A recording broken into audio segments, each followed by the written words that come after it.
No final do segundo vídeo sobre este assunto do inferno eterno, imaginei a provável objeção de que não é Deus que manda o inferno, mas que o próprio condenado ao inferno, o autor da sua própria condenação. Para responder a esta objeção, pergunto para você: a nossa liberdade seria um dom para o ser humano ou seria um presente de grego? Um falso presente, certo? Muito bem.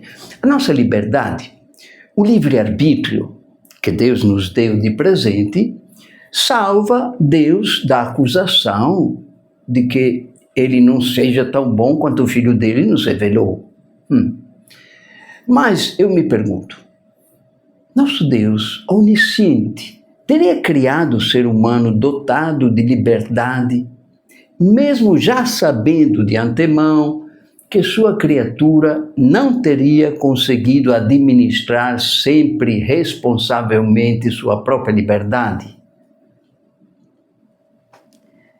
Uma mãe ajuizada que ama seus filhinhos poria na mão deles uma faca ou uma tesoura que poderia representar um sério perigo para a incolumidade deles? Jesus, que conhecia muito bem o nosso Pai Celestial, falou: quem de vocês dá um filho uma pedra quando ele pede um pão? Ou lhe dá uma cobra quando ele pede um peixe? Se vocês, que são maus, sabem dar coisas boas a seus filhos, quanto mais o Pai de vocês, que está no céu, dará coisas boas aos que lhe pedirem. É razoável pensar que o amor de Deus poderia permitir ou consentir que o suposto dom da liberdade resultasse na possibilidade de o ser humano correr o perigo de chegar a se prejudicar eternamente a si próprio, com tais consequências funestas, inclusive tornando vã o sacrifício de Jesus na cruz. É razoável pressupor que o suposto e incontestado valor da liberdade seja superior às piores consequências do possível e provável mau uso dela? Então, se for assim, Deus nos deu presente de grego. Neste caso, melhor e mais valiosa do que a liberdade de ir para o inferno teria sido a salvação compulsória, obrigando-nos a ir para o céu. Porque, enquanto os advogados de Deus tentam livrar e isentar Deus de toda culpa ou responsabilidade pela condenação eterna, por outro lado, sutilmente atribuem ou repassam indiretamente ao próprio Deus, em última instância, a culpa de ter possibilitado tal livre opção, ao passo que poderia tê-la vetada ou excluída. Entre ter a liberdade de me condenar ao inferno ou ser obrigado a ir para o céu, apesar de eu ter a minha liberdade em grande apreço, eu prefiro perder essa liberdade e ser condenado eternamente ao céu. Tem muito mais vantagem nesta segunda opção. O conceito de liberdade não pode ser exageradamente supervalorizado e exacerbado a tal ponto que o valor da liberdade seja considerado superior ao valor da salvação. Até porque a liberdade humana pura, efetiva, total, não existe. Não tem como não ver a existência dos muitos condicionamentos humanos, pessoais e sociais, internos e externos, que limitam, que relativizam, que reduzem a nossa liberdade verdadeira, autêntica e real, restringindo consideravelmente sem contudo chegar, por outro lado, a cair num mecanicismo, num determinismo, em algo parecido com predestinação inelutável, inexorável, fatal.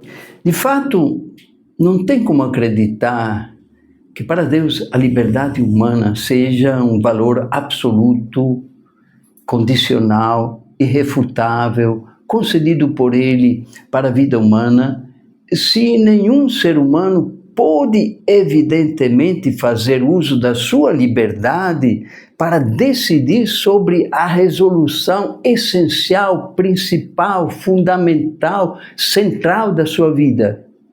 Se queria ou não queria nascer. De fato, nenhum ser humano é interpelado, consultado em justo respeito ao seu livre-arbítrio básico antes do nascimento, se quer existir ou não.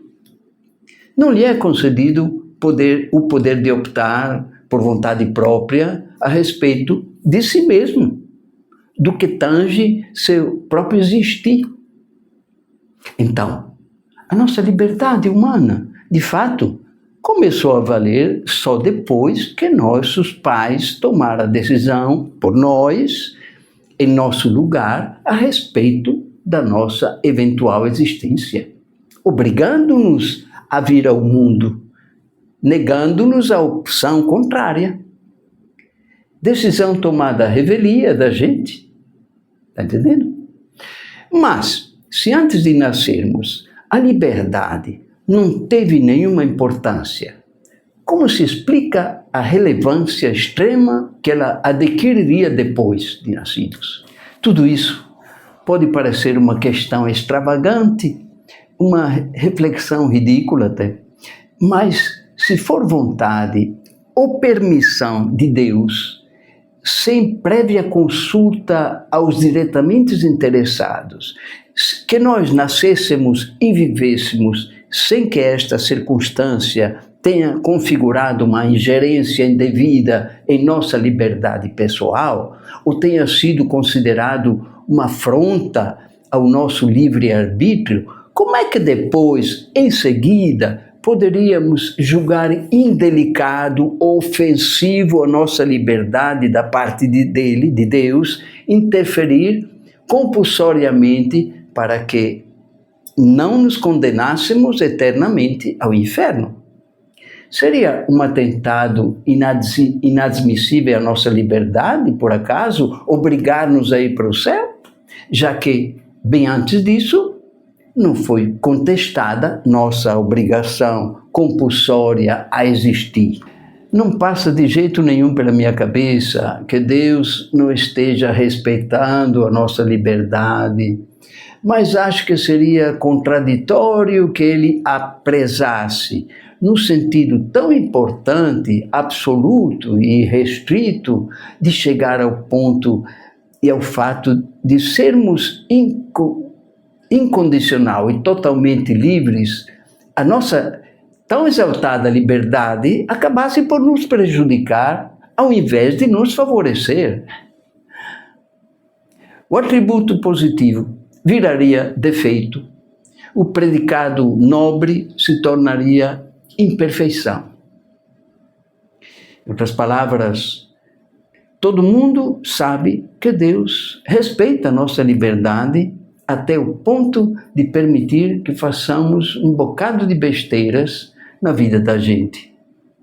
Mas será que, em se tratando da nossa preocupante loucura de chegar a se condenar eternamente, Ele não acharia que respeitar a nossa extrema insensatez seria uma inconsequência da parte dele bem pior do que a nossa maluquice?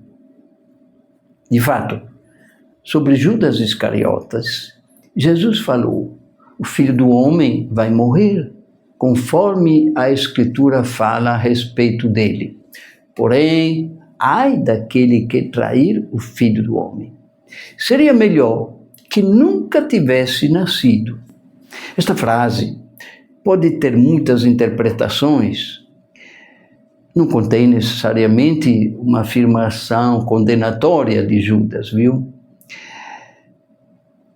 Eu me limito apenas a considerar um viés e a perguntar: se Judas foi condenado ou se condenou ao inferno, por que Deus não deu a ele a tão exaltada liberdade de escolha antes dele nascer, já que teria sido melhor que ele nunca tivesse nascido?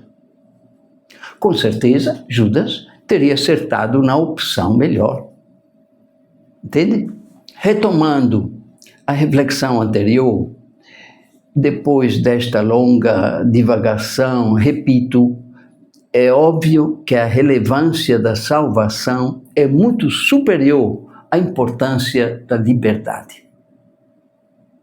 E se a liberdade fosse mais valiosa do que a salvação, eu abdicaria de gosto ou venderia ou renunciaria à minha liberdade e quereria ser obrigado a ir para o céu. Poder usufruir da própria liberdade para optar de se condenar ao inferno, esta liberdade seria uma real vantagem?